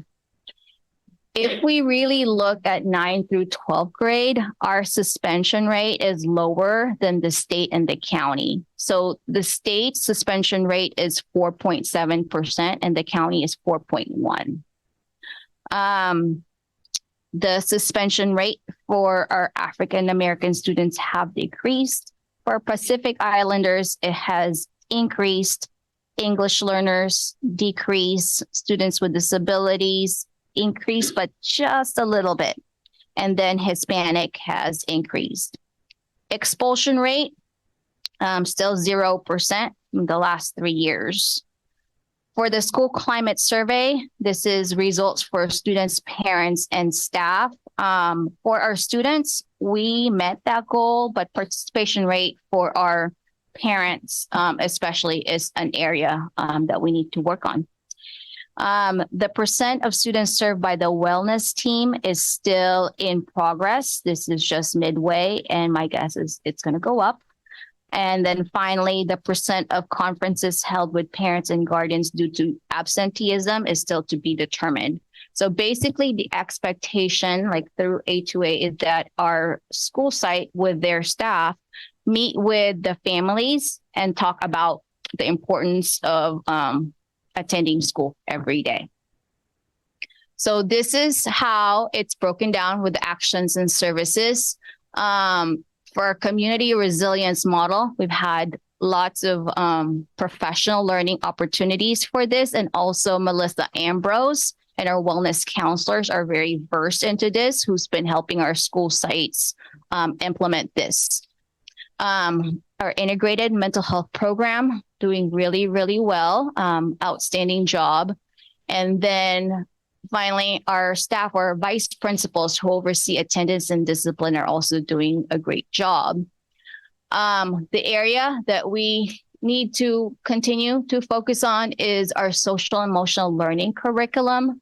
This was rolled out during COVID, and we're still trying to find a sweet spot on where we would be able to integrate this. And right now it's sounding really, really good because what we're using Project Wayfinder. They are able to customize the lesson depending on what the needs of the school. So for instance, I believe there was an issue with bullying at one of the school sites. The wellness counselor actually talked with Wayfinder and say, let's curate lessons that is specifically addresses bullying. And so we are looking forward to continuing with that. Training on community building, implicit bias, restorative circles, another area that we need to focus on and continue providing training for. And finally, monitoring student attendance. Lastly, the area for many reasons that, just been little progress because of the complexity of it is going through all the parts for the restorative discipline matrix. We've had new vice principals, and I'm gonna pass it. We like the document. Monica and I worked on it for I don't know how many years, but where things kind of stalled is how accessible it is. It's a pretty daunting document. But I do, first of all, we changed it from the solution matrix. Good save. And but I do constantly revisit it with our vice principals and encourage them to slow down. And I get it. I was there. You got a lot going on and you just want to check some boxes. And I just remind them of all the pitfalls I made. And when I get angry parents or things don't go right, I generally look at myself and go, well, what did I do? And it's because I tried to move too fast. And I think that's what's super important about this product is it does force you to slow down and just get to the root of the issue first. You don't need to make decisions right away. So I think we like it. It's not very accessible. It's not user friendly is what I mean. Thank you. So the expenditures, very, very close to our budgeted and estimated actual. Questions on goal 2? Comment? Okay. Sorry, go ahead. Just one comment. I'm just still appalled at the suspension rate, when we're looking at the disaggregated data. And, we just gotta keep working to get that down. It's just, it just sticks out. Thank you for that. Goal 3 is our equity goal. And to the right is our equity lens purpose statement. And again, this is the tool that Executive Cabinet has developed. And it's the set of questions that we ask when we make decisions to make sure that we are being equitable. The metrics for goal 3 is really needs a lot of work. It's been challenging to find like an authentic way to really measure equity at this point. So when we first started, I chose a lot of the metrics from our significant disproportionality plan so that it is aligned. But what had happened is that we had to pick about 80 students district-wide to follow and track. We had to track their test scores. We had to track their discipline referrals. And what happened is that students left, they graduated, and tracking them just got harder and harder. So the numbers right now from that 80 students or so, I believe we're down to about 20 students left. And when we track this, we use Data Zone. It is our assessment management system, data management system. And when we migrated to the cloud, when our student information system migrated to the cloud, it stopped syncing the information. And so we have been working with them for I want to say close to a year now and trying to figure out the syncing issue that we are having. We are not the only district that had this problem. The districts that transition into the migrated hosting is having issues too with Data Zone. And so my hope, I believe we're really, really close to resolving the issue, is that we would be, the students would be tracked much easier than before.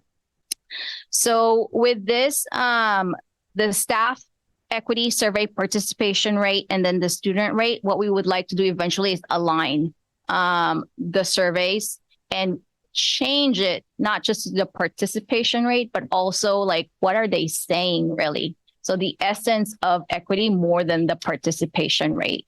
So I'll be working with Superintendent Presta and National Equity Project in making sure that we have something that measures equity. I believe we talked about the equity walkthrough and that we will be establishing, we'll be using Nicole Anderson's walkthrough, and we will start that. Did you want to say anything? No, thank you. Okay. You're doing great. All right. So for the actions and strategies, our ethnic studies curriculum is going strong. So that's going as planned. The gradual progress or implementation is our anti-racism education and training. So we have been working with Courageous Conversation since 21-22. We started with our administrators, and now we have our site equity team, and there are 55 staff members from different school sites that are part of this equity team. We also have been working with Grading for Equity since 21-22, and we've seen lots of great progress from that work. So basically, our teachers have been trying out equitable grading principles in their classrooms and see if students are more motivated in the classroom, if their grades are more accurate reflection of what they're really learning. And I just want to share something that I heard from one of the teachers who changed her grading scale from 50% to 100%. And what she said is that her students are more motivated now than ever to do well because they know that they're able to catch up. Also, I looked at the F rate of this teacher before the PD and after the PD, and there was an 8% decline of students getting F from what it was before to where it is now. So there has been improvements. For the LGBTQ plus education, we had Dana Johnson talk to us during the welcome back meeting, but I know one of the areas that we still need to do is community education. And finally, the equity task force, we need to convene that. And my assumption is that from the equity team, we will gather groups of folks as an equity task force to advise the board and make recommendations. And the this one is really discontinued, which is the implementation of our significant disproportionality plan.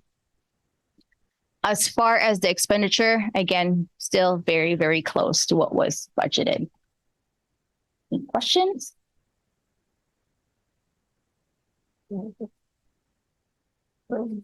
Goal 4, Dr. Robinson already talked about this, is about the college and career indicator. We were at 18.8%, which is low. And just looking at the range from the California Department of Education, even the highest we would get when we have the color next year, because our starting point is 19%, would be yellow. Yeah. So we wouldn't receive a green even if we, get the highest score, but it would still be an improvement. So I won't go over that since Dr. Robinson went over that, but for the expenditures, again, it's still fairly close. Goal 5 is the intake process for students learning English. Dr. Robinson also went over that. She talked about the metrics, and I believe we're doing a great job in our English language development program. And what is still needs to be done is the bridge program. We did not have any budgeted costs and estimated actual on this because everything is embedded. Lastly is our second to the last, is our special education goal. We have to have this goal because we were under differentiated assistance because 3 years ago, our students with disabilities received a red in 2 of the priorities. What I put there is the most current dashboard results for our students learning or students with disabilities. And as you can see, only priority 4 is where our students' disabilities receive a red. And so we exited from the differentiated assistance. And here are the metrics. And one of the things, again, there's been so much more improvement for our special education program. And I want to just highlight the number of co-teaching sections that we have offered. So we have basically doubled our co-teaching sections, and it's showing a lot of improvement in the academic outcomes of our students with disabilities. Goals, actions, and strategies. These are the things that still need to be looked at, which is really more of a transcript review, a careful transcript review. Our support in general education classes. So we've had, paraprofessional supports. Also tutoring, we need extra tutoring. And then supplemental materials for extensive support needs courses. It is brand new, so our teachers need support in implementing that. Here are the expenditure we've overspent. And the reason is that the materials for the extensive support needs, we bought 3 years worth of materials instead of 1 year because it saved us the money. Lastly, this is the maintenance goal. Basically, it's standards operation of what we are doing. And it includes our facilities inspection tool, which is good. Our goal is exemplary, but we're doing pretty well. The ineffective teacher rate, basically, these are teachers that are not fully credentialed. They are on permits or waivers. Out of field teacher rate is basically if there is something to do with being miscredentialed also, like misassignment. Inexperienced teacher rate is to be determined because it is a much harder data to gather. And it's basically teachers that have less than 2 years of experience. And so what I really would need to do is when did they really start teaching and having that experience, not just when they started with us, but when did they really start teaching with a full credential. And so I'll be working with Ms. Lujan to help me with that data.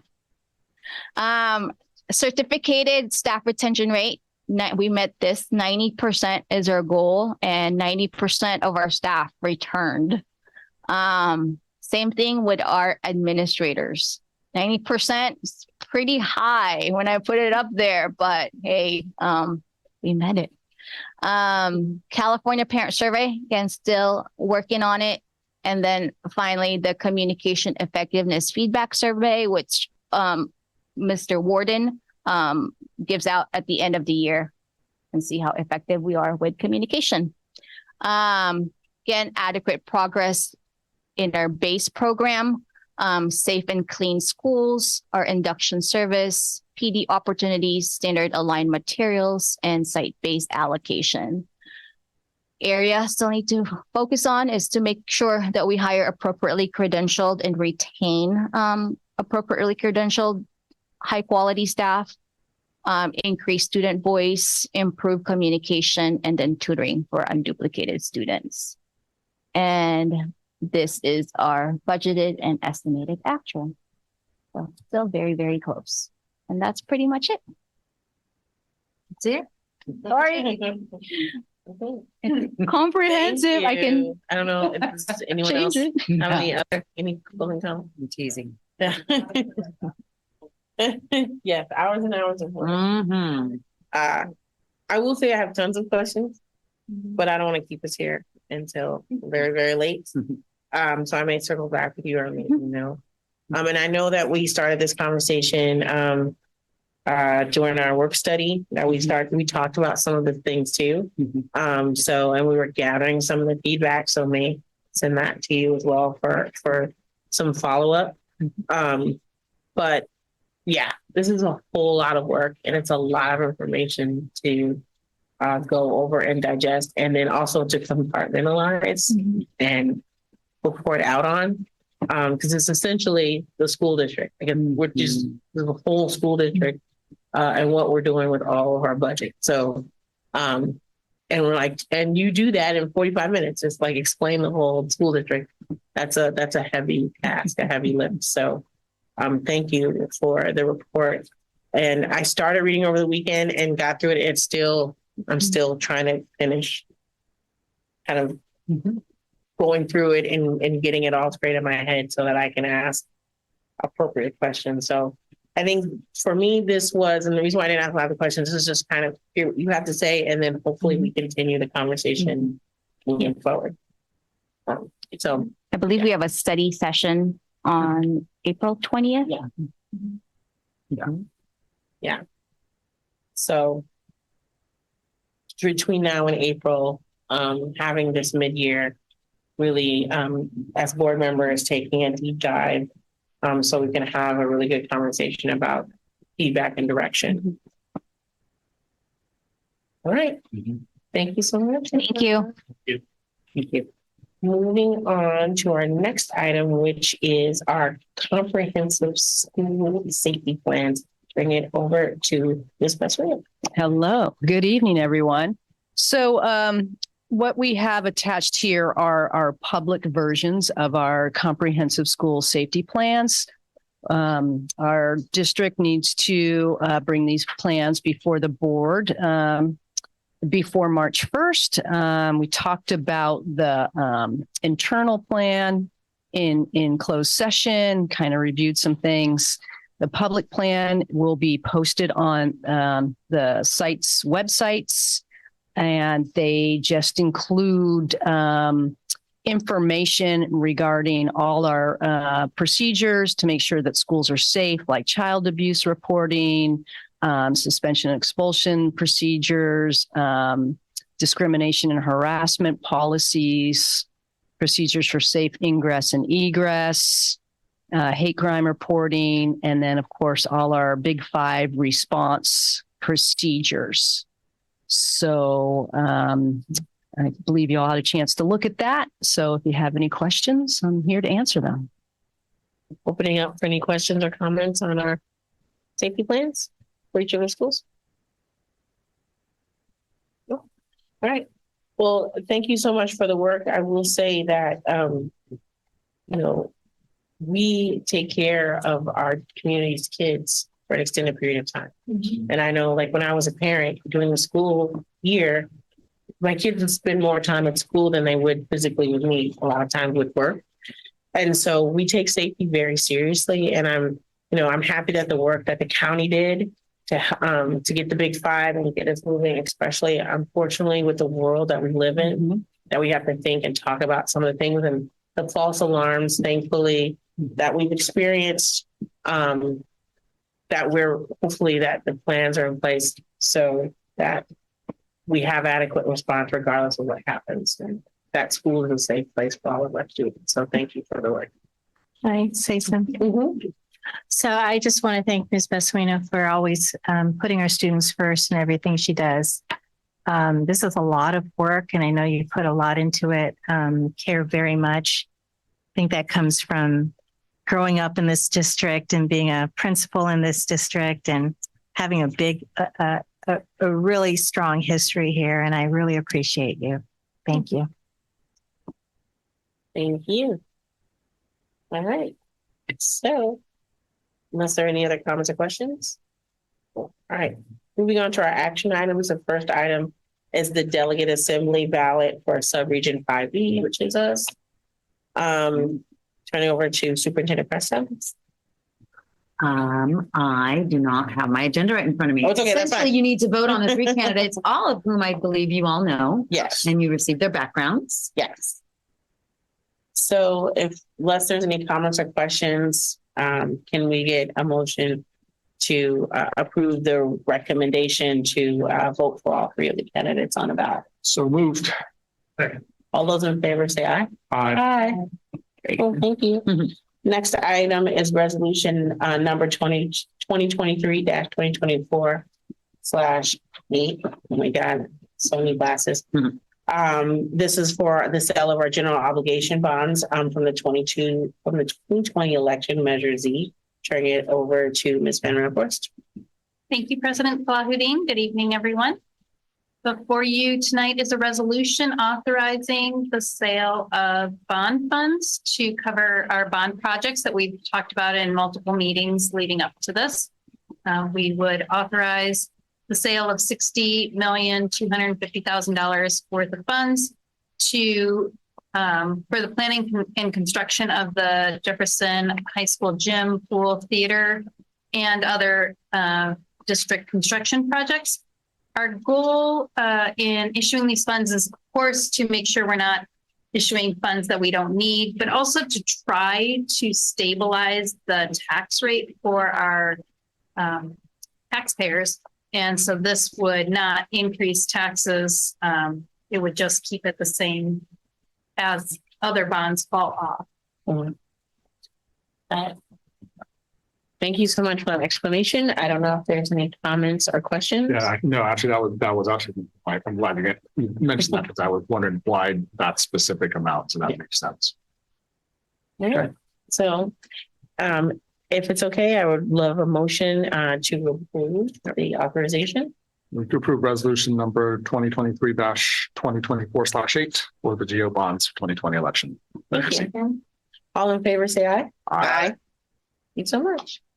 Moving on now to resolution 2023/2024-2024/9, directing preparation of the 24-25 annual report of the JUHSD Maintenance Assessment District.